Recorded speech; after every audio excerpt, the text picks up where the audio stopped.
पे 5 बजे आप जाते थे ट्रेनिंग करने, फिर वही जो सुबह होती थी ट्रेनिंग वैसी शाम को, कि शाम की ट्रेनिंग अलग होती थी? नहीं, शाम की ट्रेनिंग अलग होती थी। क्या होता है शाम को? जो सुबह कर लिया वो शाम को करने का क्या फ़ायदा सर, तो कर लिया नेक्स्ट। तो सुबह और शाम को अलग अलग क्या होता था? सुबह और शाम में बहुत बार ये होता था कि हम कई बार तो ये होता था कि सिर्फ अपनी बॉडी को एक्टिव करते थे शाम के लिए, और कई बार ये होता था कि हम सुबह ही अपनी बॉडी को लोड कर देते थे और शाम को इजी कर लेते थे।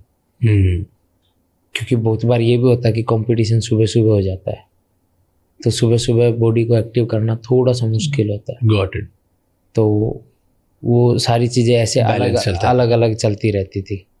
ठीक, तो ये बैलेंस में चलता है। फिर शाम को कब तक चलती है ट्रेनिंग?